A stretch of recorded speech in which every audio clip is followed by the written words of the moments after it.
Hello guys, രാത്രിയായപ്പോൾ ഏട്ടൻ കുറച്ച് fresh മീൻ വാങ്ങിയിട്ട് വന്നിട്ടുണ്ടായിരുന്നു. ഇതിൻ്റെ തല തിന്നാനാണ് എനിക്കും എൻ്റെ മോനും ഏറ്റവും ഇഷ്ടം. മീൻ കഴുകി വൃത്തിയാക്കി കറി വയ്ക്കാനാണ് പ്ലാനിങ്. കറി വയ്ക്കാനായിട്ട് അരമുറി തേങ്ങ കുനുകുനാന്ന് ചിരുകി എടുക്കുന്നുണ്ട്.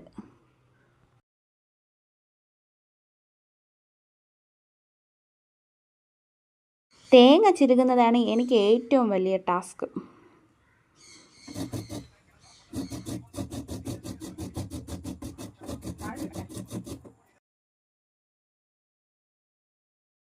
കുനുകുനാന്ന് തിരികെ തേങ്ങ മിക്സിയുടെ ജാറിലോട്ട് ഇട്ടിട്ട് മുളക് പൊടിയും മല്ലിപ്പൊടിയും മഞ്ഞൾപ്പൊടി ഉലുവാപ്പൊടി പുളി സവാള ഇതെല്ലാം കൂടി ഇട്ട് നന്നായിട്ട് അടിച്ചെടുക്കുന്നുണ്ട്. ഞങ്ങൾ ട്രിവാൻഡ്രംകാർ ഇങ്ങനെയാണ് മീൻകറി വയ്ക്കുന്നത്, അതായത് തേങ്ങ അരച്ചിട്ടാണ് മീൻകറി വയ്ക്കുന്നത്.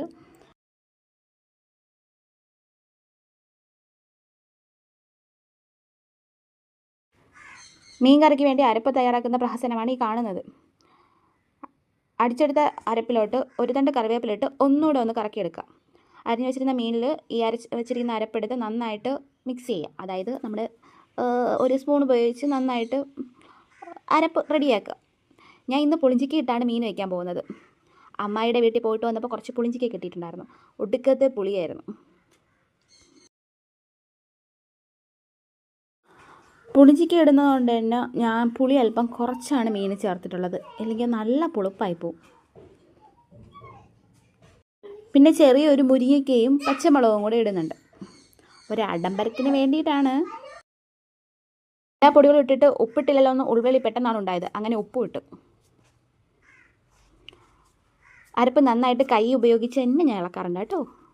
ഇതിനിടയിൽ മീനിൻ്റെ മണം കേട്ടിട്ട് ഞങ്ങളുടെ കുറിഞ്ഞു പൂച്ച പമ്മി പമ്മി വരുന്നുണ്ടായിരുന്നു. റമോയുടെ ഫേവറേറ്റ് പൂച്ചയാണ്. അതിൻ്റെ കുഞ്ഞാണിത്.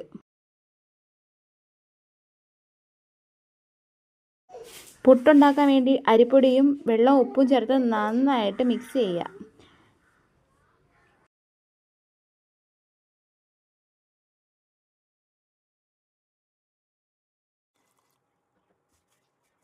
വിരവി വിരവി വിരവി പുട്ടൊരു പരുവമായിട്ടുണ്ട്.